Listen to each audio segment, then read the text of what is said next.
I feel like I need to get a video out where I just talk about what chain reaction art is doing in my life.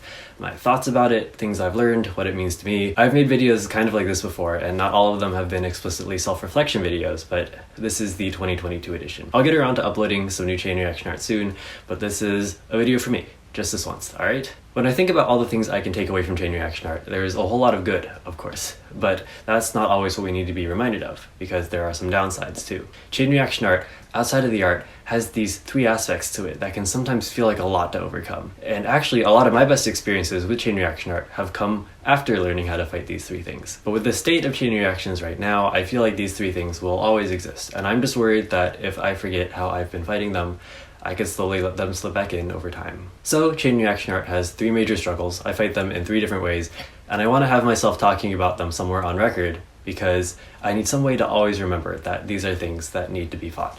So let's start, shall we? I created Flash Domino almost 10 years ago, though my overall building career is actually just over 10 years old. And I never anticipated taking it as far as I did because chain reaction art is a niche activity, and I didn't have any remotely niche interests before finding chain reactions. And there's a certain hopelessness, almost, of picking up an activity that you know you won't be able to share with a lot of your friends.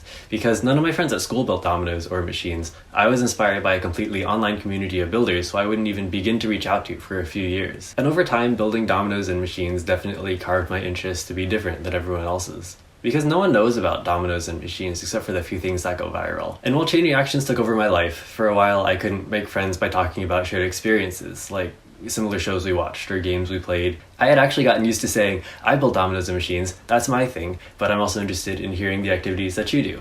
That phrase, in many different variations, because how else do I introduce myself, right? So when I think about why I decided to pursue a niche activity for so long, I'm actually reminded of the culture around it. Because of what little there is to teach about chain reactions, everyone who picks it up gets to develop their own style over time. And a lot of those styles get to be really enjoyable, like entertaining to watch, fun to analyze, even a spark for other builders' styles. I went through the first couple years of my building career without reaching out to any other builder, and I focused on strictly developing my own build style. But of course, that doesn't need to be everyone. Reaching out to a community as soon as you can really make a niche feel much more bearable. And friendships formed around activities where everyone has their own style to contribute are actually really fulfilling friendships. Having this niche activity in my life has actually made me appreciate other activities more. It's made me more curious about what other people can create. It's made me happier for other people's achievements. It really just makes me appreciate that people are giving so much to this little out-of-the-way community, and we're all just keeping it alive. But then that presents another problem. How far can you push yourself to do this?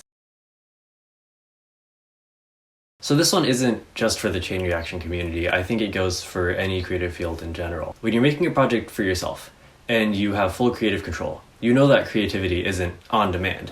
You can't tell yourself to sit down and make stuff for a number of set hours every day. And it's unfortunate that creator culture doesn't always embrace that mindset, especially given the pace that people have to produce content in order to stay relevant. That's where it hits chain reaction art especially hard because, you know, our art is made at a very slow pace. I feel like if I do give my creativity the time it needs to spark, I would never make enough to get me anywhere. But on the other hand, I could be looking at a bunch of my completed work and thinking it's done, but it's not creative enough. As common as this problem is, it's always the one I have the hardest time talking about because it's just hard admitting to everyone that I'm not the perfect builder, especially when I'm given full control of my craft. But that's not the fault of any individual, that's just the nature of the general creative process.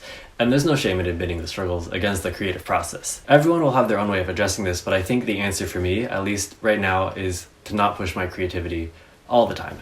When I set goals to make content, I've come to realize that not all my content needs to be perfect if I'm going to set a quota. I've realized it's not the healthiest thing for me or my channel to be pushing the limits of my creativity with every single video. I still want to be creative, of course, just not 100% all the time. I'm currently working my way through my first video that I'll have spent over 1 year making by the time I release it, and that is definitely pushing my creativity to the limit.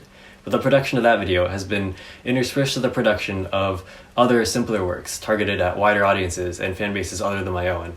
And those have actually been really fun to make. Because if it can't be great by chain reaction standards, it can at least be a good video essay, or a nice depiction of a franchise. There will always be chain reaction content out there that's not groundbreaking.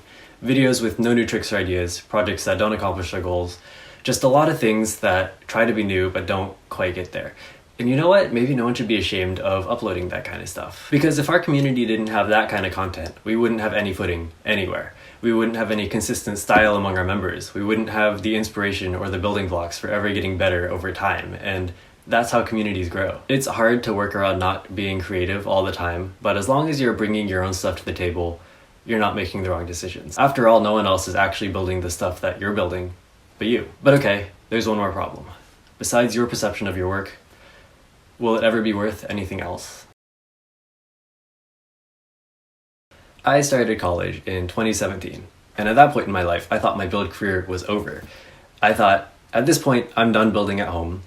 I might be hired for the occasional small project here and there, and I even had this big farewell video to show it, but I was actually really wrong, and since 2017, I've learned way more about chain reaction art than I've ever imagined. I hosted 4 more years of Reactica, even though 2 of them had to be virtual. I integrated machines into my build style, which feels so much different than the compact domino setups I was building just a few years ago.